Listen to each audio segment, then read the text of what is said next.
Shalom saudaraku yang terkasih di dalam Tuhan, semoga kita selalu sehat, semoga berkat Tuhan senantiasa mengalir dan membersamai kehidupan kita. Saat ini kita akan bersama-sama memasuki panggilan Tuhan di dalam ibadah keluarga. Oleh karena itu, mari bersama kita menyiapkan diri dan batin kita bersama menghadap Tuhan di dalam keheningan, kita mengambil saat teduh, kita menghadap Tuhan.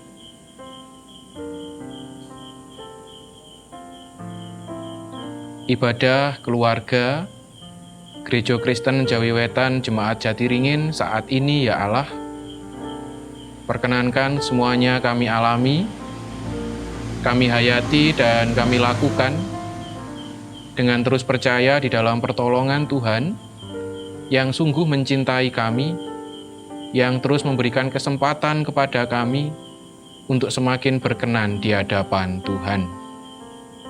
Kasih karunia, damai sejahtera dari Allah Bapa Tuhan Yesus Kristus senantiasa mengalir membersamai kehidupan kita. Amin. Mari bersama kita memuji nama Tuhan dari Kidung Jemaat 430, bait pertama dan baitnya yang kedua, Haruskah Hanya Penebus.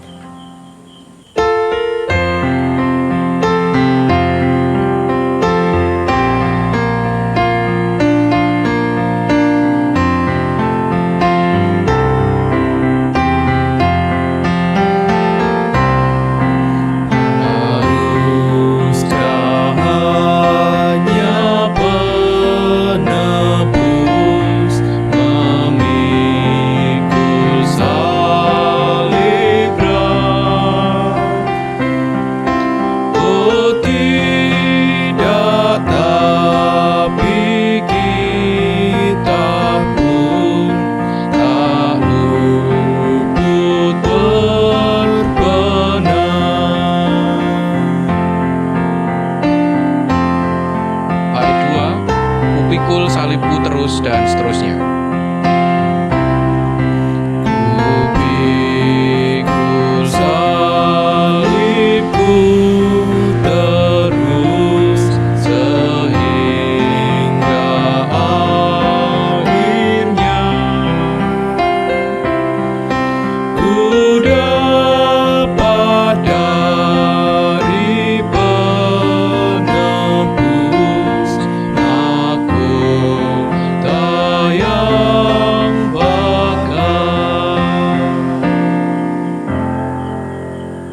Saudaraku yang terkasih di dalam Tuhan, pujian Kidung Jemaat 430, khususnya bait yang pertama dan bait yang kedua, merupakan sebuah sapaan kepada kita.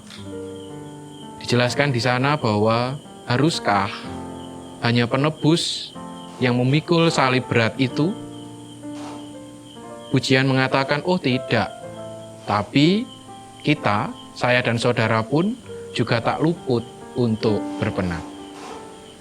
Menunjukkan bahwa karya kasih, sukacita, dan pewartaan kabar bahagia itu bukan hanya menjadi tugas dari Yesus yang menyapa dunia, tetapi saya dan saudara sebagai umat yang mengenal Dia, umat yang benar-benar berjumpa dengan Dia, itu pun juga memiliki panggilan tugas yang sama. Teladan, contoh, pengajaran yang telah disampaikan Yesus kepada saya dan saudara akan menjadi sesuatu yang istimewa jika semua itu tidak berhenti pada diri kita, tetapi itu benar-benar kita nyatakan dan kita wartakan agar dunia, lingkungan sekitar kita itu semakin mengenal dan semakin tahu siapa Yesus yang penuh cinta dan juru selamat itu.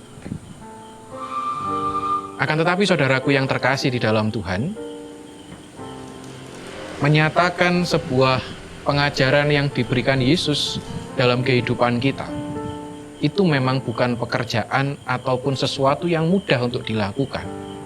Karena konsekuensi, resiko terkadang harus kita terima. Kita tahu bahwa ketika Yesus pada saat itu memberikan kabar sukacita keselamatan, resiko kehilangan nyawa dan sengsara itu harus ia alami. Nah, jika kita diberikan tugas panggilan yang seperti itu saat ini, ketika dunia membutuhkan sapaan cinta, ketika lingkungan kita membutuhkan sapaan kebahagiaan, dan itu diberikan tugas tanggung jawab kepada saya dan saudara, dengan segala resiko dan konsekuensinya, siapkah, maukah kita, saya dan saudara ini berkenan untuk benar-benar menyatakan itu dalam kehidupan kita? Karena tidak jarang, umat milik Allah, umat yang sebenarnya telah mengenal Kristus, itu tidak jarang mereka lari, tidak jarang mereka tidak mau tahu. Yang terpenting, hidup kehidupanku telah puas, hidup kehidupanku telah merasakan kebahagiaan. Untuk urusan lingkunganku, untuk urusan keadaan di sekitarku, itu bukan menjadi bagian dari hidupku. Yesus tidak pernah mengajarkan yang demikian. Oleh karena itu, pertanyaan dalam pujian ini benar-benar seharusnya menyapa saya dan saudara. Haruskah hanya penebus yang memikul salib berat itu? Tidak. Tetapi saya dan saudara pun juga memiliki tugas panggilan yang sama. Semoga itu semakin menguatkan kita selaku umat milik Kristus, agar kita menjadi umat yang tahan uji, menjadi umat yang benar-benar siap menghadapi segala resiko dan konsekuensi, karena Tuhan telah terlebih dulu melakukan dan menyatakan yang demikian. Mari bersama kita merenungi segala apa yang menjadi laku kehidupan kita. Mari bersama kita masuk dalam keteduhan, kita menghadap Tuhan, kita berdoa.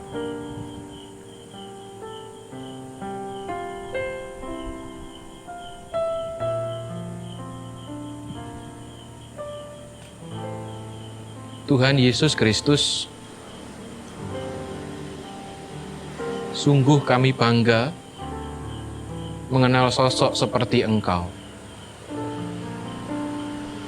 Sosok yang benar-benar memberikan contoh teladan nyata dalam kehidupan kami sebagai manusia milik-Mu yang Kau kasih ini. Bukan sekedar pikiran ataupun bualan perkataan, tetapi Engkau memberikan teladan contoh kepada kami, sebuah tindakan nyata yang benar-benar mampu kami rasakan. Kami menyadari Tuhan, kami merasakan ya Allah, bahwa terkadang mengabarkan kabar sukacita, mengabarkan kabar bahagia, dan mengabarkan kabar keselamatan, itu mengandung sebuah resiko dan konsekuensi. Karena mungkin keadaan di sekitar kami tidak siap dengan apa yang kami wartakan. Bapa yang baik, Engkau melihat perjalanan hidup kami sebagai umat milik-Mu ini. Jika kami di dalam laku kehidupan kami ya Allah, masih cenderung berpikir egois, masih berpikir untuk diri kami sendiri, dan kami tidak peduli akan keberadaan lingkungan sekitar kami, Bapa ampuni kami, karena ketidakmampuan dan ketidakmauan diri kami ini. Ajari kami Tuhan, untuk benar-benar memiliki totalitas memberikan diri kami sebagai bentuk rasa syukur kami di hadapan-Mu. Panggilan untuk mewartakan kabar sukacita, sekiranya itu benar-benar menjadi identitas kami dan menjadi tujuan hidup kami. Untuk apa kami hadir di dalam dunia ini? Kuatkan kami ya Allah, ampuni kami jika kami belum mampu melakukan itu secara baik sesuai dengan kehendak-Mu. Di dalam ibadah ini ya Allahku, kami pun juga menyadari bahwa kami butuh pertolongan tangan Tuhan, butuh sapaan Tuhan yang semakin menguatkan kami. Sabda-Mu yang akan bersama kami dengar, Sabda-Mu yang akan bersama kami rasakan, kami memohon kepada-Mu ya Allah, Engkau benar-benar memberikan kebeningan batin dalam diri kami, sehingga setiap sabda yang akan bersama kami rasakan dan kami terima, itu benar-benar menjadi sabda yang hidup, menjadi sebuah pegangan dalam diri kami untuk menjalani kehidupan pemberian Tuhan di dalam dunia ini. Menyerahkan hamba-Mu yang Kau utus di tengah keterbatasan dan ketidakmampuannya. Kami memohon ya Tuhan, Engkau pun memperlengkapi dia, sehingga setiap sabda yang disampaikan itu memang sungguh-sungguh benar kehendak Tuhan yang terjadi. Bersabdalah ya Allahku, ini kami milik-Mu, ini kami kepunyaan-Mu, benar-benar siap untuk menerima, mendengar, dan kami siap untuk berjuang, mewujud, nyatakan dalam kehidupan kami. Di dalam Yesus Kristus, kami berdoa. Amin. Bapak, Ibu, dan saudaraku yang terkasih di dalam Tuhan, bacaan di dalam kita bersama beribadah pada saat ini diambil dari Kisah Para Rasul pasalnya yang ke-6. Kitab Kisah Para Rasul pasalnya yang ke-6, ayatnya yang ke-8 sampai dengan ayatnya yang ke-15. Kisah Para Rasul pasalnya yang ke-6, ayatnya yang ke-8 sampai dengan ayatnya yang ke-15, yang demikian sabda firman Tuhan. Dan Stefanus, yang penuh dengan karunia dan kuasa, mengadakan mukjizat-mukjizat dan tanda-tanda di antara orang banyak. Tetapi tampillah beberapa orang dari jemaat Yahudi yang disebut jemaat orang Libertini.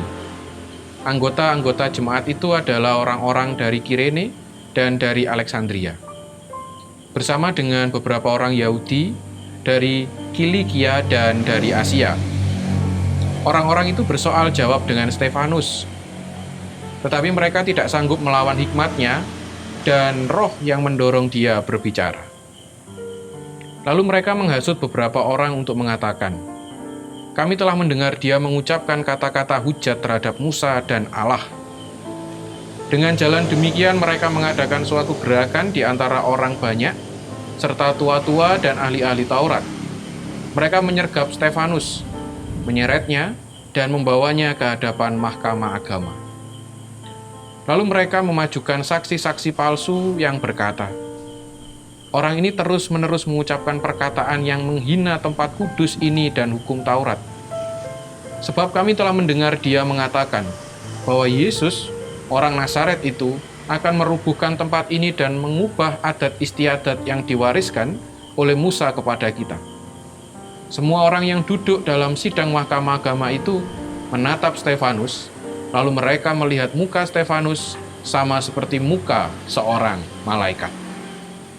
Yang berbahagia adalah kita umat milik Allah yang mau dengan sungguh-sungguh menghayati dan merasakan setiap perkataan sabda Tuhan dan menancapkan itu dalam kehidupan kita, serta memperjuangkan untuk terus dinyatakan dalam kehidupan saat ini. Tuhan memberkati kita sekalian. Amin. Bapak, Ibu, dan saudaraku yang terkasih di dalam Tuhan, saat-saat ini gema tentang proses dauran penatua diaken itu sudah kita rasakan. Di awal, kita telah menerima pemaparan ataupun informasi dari salah satu panitia dauran penatua diaken Daur 2022-2024 tentang bagaimana tata cara pemilihan dan teknis pemilihan nanti. Saudaraku yang terkasih, ketika kita melihat, ketika kita merasakan beberapa kali pengalaman tentang dauran penatua diaken, sesuatu yang sering kita lihat dan sesuatu yang sering kita tangkap itu adalah ketika ada banyak warga yang diusung, ketika ada banyak warga yang dipilih untuk dicalonkan menjadi calon penatua diaken, banyak pula dan sangat berbondong-bondong warga yang dicalonkan itu bukan berbondong-bondong untuk mengatakan, "Ya, saya siap untuk menjadi penatua diaken. Ya, saya siap menerima panggilan dari Tuhan Allah ini, dan saya siap sebagai wujud syukur saya atas karya Tuhan yang terus mengalir dalam kehidupan ini." Bukan itu yang tercermin, yang sering terjadi. Tetapi ketika banyak warga yang dipilih, banyak pula warga yang mengatakan, saya mundur, saya tidak siap. Dengan alasan yang sering diungkapkan adalah, saya tidak mampu. Bapak, Ibu, dan saudaraku yang terkasih di dalam Tuhan, benarkah, pertanyaan besarnya, benarkah ungkapan saya tidak mampu itu benar-benar adalah mereka tidak mampu?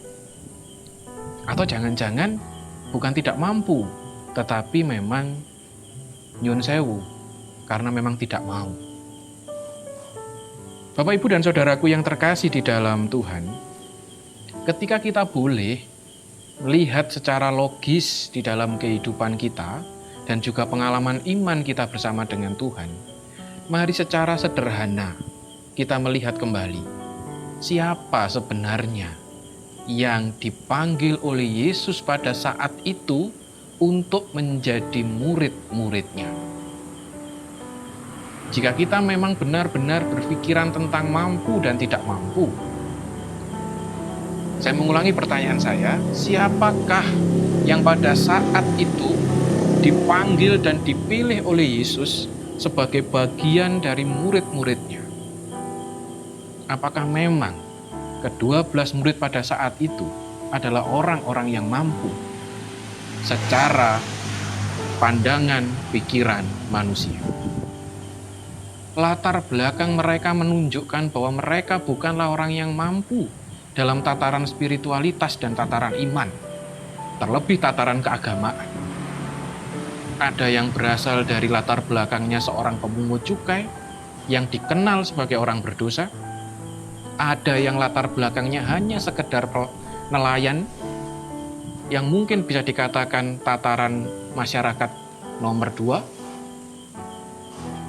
Jika memang pada saat itu Yesus hanya mencari orang yang mampu, mungkin bukan ke-12 murid itu yang dipilih, tetapi Yesus akan memanggil ahli Taurat dan orang-orang Farisi, para imam yang memang secara tataran mata dan pikiran manusia, mereka adalah orang-orang yang mampu. Tetapi Yesus tidak memanggil mereka, tetapi Yesus memanggil ke-12 orang murid itu yang secara tataran pikiran, mata dan pikiran manusia, mereka adalah orang-orang kelas bawah. Hal ini ingin saya katakan kepada kita sekalian, agar ketika nantinya kita menerima panggilan dari Tuhan itu, jangan tergesa-gesa untuk mengatakan, saya tidak siap dan saya tidak mampu. Karena Yesus pada saat itu memilih bukan orang yang mampu, tetapi orang yang benar-benar memiliki kemauan untuk memberikan diri di hadapan Tuhan. Bapak, Ibu, dan saudaraku yang terkasih di dalam Tuhan, begitu juga pada saat ini. Di dalam bacaan kita, Kisah Para Rasul pasalnya yang ke-6, ayatnya yang ke-8 sampai dengan ayatnya yang ke-15. Mungkin bersama kita telah tahu tentang gambaran cerita sosok seorang Stefanus. Secara sederhana, Stefanus adalah seorang pilihan Tuhan yang menjadi rekan sekerjanya di dalam dunia ini, yang dengan total memberikan diri sampai dalam tataran ataupun dalam titik Stefanus itu memberikan diri dengan nyawanya. Pada saat ini saya ingin membagikan sebenarnya siapakah si Stefanus itu. 1. Stefanus itu adalah seorang diakon. Diakon itu apa? Diakon itu adalah orang yang memiliki tugas menyalurkan makanan bagi orang-orang miskin dari gereja perdana saat itu. Jadi tugasnya Stefanus itu bukan mimpin ibadah, bukan. Tapi pada saat itu Stefanus dalam tanda kutip hanya sebagai seorang diakon yang tugasnya hanya menyalurkan makanan bagi orang-orang miskin dan janda-janda. Itu yang pertama. Yang kedua, Stefanus itu adalah seorang Yahudi Helenis. Apa maksudnya Yahudi Helenis? Dimaksudkan Yahudi Helenis ini adalah orang Yahudi yang pada saat itu bukan pure, murni keturunan Yahudi. Tetapi dia telah bercampur dengan orang Yunani. Mengapa saya mengatakan demikian? Karena nama Stefanus itu berasal dari kata Yunani Stefanos, yang itu adalah asli bahasa Yunani. Sehingga besar kemungkinan Stefanus ini bukan asli orang Yahudi, tetapi dari kehidupan latar belakangnya, dia adalah orang Yahudi Yunani atau Yahudi Helenis. Itu yang kedua. Dan diceritakan dalam bacaan kita tadi, kisah Stefanus yang penuh dengan ketulusan, totalitas, yang dikatakan dalam bacaan dia disertai dengan hikmat Allah, ternyata perbuatan yang ia lakukan, perlakuan hidup yang ia nyatakan, itu menjadi sesuatu yang tidak menyenangkan bagi orang-orang yang merasa tersaingi olehnya. Sehingga banyak orang yang menantang dia untuk beradu argumen. Tetapi yang terjadi, mereka kalah dan mereka menjadi marah, memfitnah, menyalahkan Stefanus yang dikatakan dia telah menghujat Allah dan hukum Musa. Menunjukkan di sana bahwa ternyata perbuatan baik, sesuatu yang kita nyatakan baik, itu tidak serta-merta langsung diterima oleh orang lain, itu menjadi sesuatu yang baik. Terkadang ada juga orang-orang yang melihat segala perbuatan baik yang dilakukan, itu direspon dengan sesuatu yang tidak menyenangkan. Inilah yang saya katakan bahwa itu adalah sebuah konsekuensi, resiko dari kita mengenal dan mengikut Kristus. Bapak, Ibu, dan saudaraku yang terkasih di dalam Tuhan, sampai kita tahu di akhir cerita bahwa nantinya Stefanus itu akan mati, dirajam oleh mereka. Hal ini saat ini benar-benar menunjukkan kepada kita sekalian bahwa ternyata mengenal Kristus, berjumpa dengan Kristus, satu sisi kita benar-benar merasakan kesukacitaan akan sebuah janji keselamatan yang kita terima. Tetapi di sisi lain, juga ada tugas panggilan yang melekat pada diri kita. Ada tugas panggilan yang benar-benar menempel dalam diri kita. Yang tugas panggilan itu selayaknya, seharusnya dinyatakan dalam kehidupan setiap hari. Kembali kepada ilustrasi di atas. Ketika saya dan saudara, khususnya seluruh warga jemaat, yang nantinya itu akan dicalonkan sebagai calon penatua dan diaken. Ketika kita sudah merasakan bagaimana Tuhan memelihara kita, bagaimana Tuhan membersamai kita, dan tak berkekurangan berkat-Nya terus mengalir dalam hidup ini, masihkah tugas panggilan dari Tuhan itu akan kita respon dengan perkataan, saya tidak siap, saya tidak mampu, saya tidak bisa karena kekurangan saya. Mari pertanyakan lagi, jika Stefanus yang hanya seorang diakon, Stefanus yang bukan orang Yahudi asli, memberikan diri secara total di hadapan Tuhan. Para murid dengan latar belakang yang bisa dikatakan latar belakang rendah, mereka menjadi mitra-mitra Kristus dalam kehidupan ini. Mari pertanyakan kembali, jika Stefanus yang hanya seorang diakon, yang memiliki tugas menyalurkan makanan bagi orang miskin dan janda-janda, Stefanus yang latar belakangnya bukan orang Yahudi asli, juga para murid Yesus pada saat itu, yang bisa dikatakan latar belakangnya adalah orang-orang kelas nomor 2. Mereka memberikan diri secara total di hadapan Tuhan untuk menjadi mitra-mitra Tuhan dalam dunia ini. Mereka mengatakan semua itu, menyatakan semua itu karena mereka telah mengalami perjumpaan dengan Yesus yang penuh cinta itu. Lantas, bagaimana dengan kehidupan kita selaku umat yang juga telah berjumpa dan merasakan berkat Tuhan? Bagaimanakah respon kita nanti? Bagaimanakah respon kita saat ini ketika menerima panggilan untuk memberikan diri di hadapan Tuhan? Masihkah kita akan menolak Kristus? Masihkah kita akan enggan untuk menerima panggilan itu? Dan yang selanjutnya, ketika kita benar-benar menerima panggilan itu, akan kita jalani seperti apakah panggilan ini? Ala kadarnya, seenaknya, dan semau kita. Masihkah kita tahan uji dengan segala tekanan, dengan segala himpitan, dan segala problema kehidupan yang nanti akan menjadi sebuah dinamika pelayanan yang ada dalam kehidupan kita? Dan yang terakhir, mari kita melihat sejauh mana totalitas yang akan kita berikan di hadapan Tuhan. Hal inilah saudaraku yang terkasih, yang menjadi sebuah permenungan kita bersama, bahwa keutuhan memberikan diri, keseriusan kita di dalam menanggapi panggilan Tuhan, itu merupakan sebuah wujud syukur di hadapan Dia. Janganlah kita menjadi pribadi yang hanya mau menerima berkat Tuhan, yang hanya mau menerima kecukupan pemberian Tuhan, dan menerima segala pemeliharaannya, tetapi kita enggan untuk menjadi sarana berkat dan sarana cinta terbabar dalam kehidupan ini.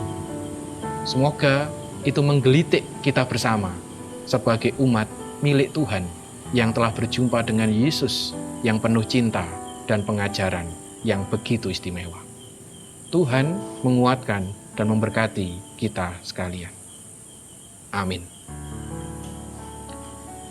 Mari saudaraku yang terkasih di dalam Tuhan, mari bersama kita merespon renungan ini dengan bersama kita bernyanyi dari Kidung Jemaat 431 sebagai bentuk respon bahwa identitas kita, kehadiran kita dalam dunia ini adalah memperkenalkan Yesus yang penuh cinta itu, agar semua orang semakin tahu siapa Dia dan bagaimana istimewa cintanya Dia kepada dunia ini. Kidung Jemaat 431, bait pertama, kita nyanyikan 2 kali, mari menjadi penjala orang.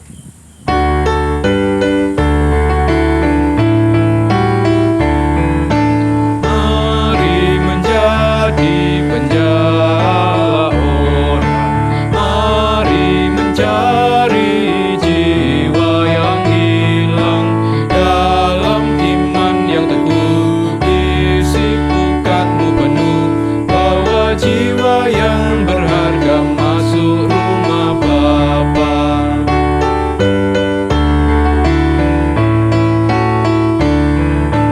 Mari menjadi penjala orang, mari mencari jiwa yang hilang dalam iman yang teguh, isi pukatmu penuh, bawa jiwa yang berharga masuk rumah Bapa. Mari Bapak Ibu dan saudaraku yang terkasih, kita masuk dalam keheningan bersama menghadap Tuhan di dalam doa syafaat. Kita berdoa. Tuhan Yesus Kristus, sungguh kami bersyukur di hadapan Tuhan atas perjumpaan di dalam ibadah keluarga saat ini. Dengan tegas, jelas, Engkau mengingatkan kepada kami melalui kisah Stefanus, agar kami benar-benar mampu belajar dari Dia. Ajari kami Tuhan, untuk semakin berani memberikan diri kami hanya kepada Tuhan. Ajari kami ya Allah, untuk memiliki tahan uji di dalam kehidupan kami sebagai umat milik-Mu. Ajari kami ya Tuhan, benar-benar merespon panggilan Tuhan yang penuh cinta dan penuh keistimewaan itu dengan sikap yang bijaksana. Ajari kami ya Allah, berikan pengertian kepada kami bahwa tugas panggilan untuk mewartakan cinta itu tidak hanya berhenti dari Yesus dan juga murid-murid saat itu. Tetapi kami pun juga memiliki panggilan yang sama, agar dunia semakin mengenal bagaimana cinta Tuhan itu menyapa kami. Kami sadar Tuhan, bahwa terlibat langsung dalam setiap panggilan-Mu terkadang juga mengandung resiko dan konsekuensi. Kuatkan kami dan teguhkan kami untuk terus berjalan hanya dengan Tuhan secara pribadi. Kami berserah diri secara total hanya dalam tangan kuasa-Mu. Menyerahkan secara utuh keberadaan seluruh warga jemaat, keluarga kami di lingkup Gereja Kristen Jawi Wetan Jemaat Jatiringin ini. Apapun beban kehidupan mereka, apapun pergumulan mereka, apapun permasalahan, himpitan, tekanan hidup mereka, dan apapun sukacita mereka ya Tuhan, seutuhnya semuanya kami serahkan ke dalam tangan kuasa-Mu. Engkau sendiri yang akan memberikan titik terang, jalan keluar, dan terus kesadaran untuk terus mampu bersyukur dalam setiap keadaan yang ada. Kami percaya bahwa Tuhan tidak menegakan keluarga kami ini. Kami berdoa ya Tuhan, bagi keberadaan seluruh pelayan-pelayan Tuhan yang Kau panggil ada dalam lingkup jemaat ini. Mereka yang terus teguh bertanggung jawab atas tugas panggilan mereka, dimanapun Tuhan menempatkan mereka. Berkat-Mu mengalir bagi mereka bersama-sama dengan keluarga-keluarga mereka. Berdoa secara utuh bagi keberadaan persembahan yang telah kami kumpulkan bersama. Tuhan berkenan untuk menyucikan dan memberkatinya. Lingkungan kami dimanapun kami berada, di tengah masa pandemi, di tengah masa yang terbatas ini Tuhan, kami mohon Engkau berkenan memberikan keamanan, ketentraman, dan kesejahteraan. Karena Engkaulah Sang Empunya kuasa akan semua yang ada dalam dunia ini. Kami berserah secara total ya Tuhan, harapan, syukur, dan doa kami ini semuanya kami letakkan di tangan kuasa-Mu, karena Engkaulah sandaran dan pegangan hidup kami. Di dalam Yesus Kristus kami berdoa. Amin. Mari Bapak, Ibu, dan Saudaraku yang terkasih, kita bersama mengakhiri peribadahan kita saat ini dengan kita bernyanyi dari Kidung Jemaat 432. Kita nyanyikan bait yang kedua saja sebagai bentuk janji dan kesetiaan kita bahwa kita adalah saksi-saksi Kristus yang siap dipanggil untuk ikut ambil bagian dalam karya pelayanan. Jika padaku ditanyakan.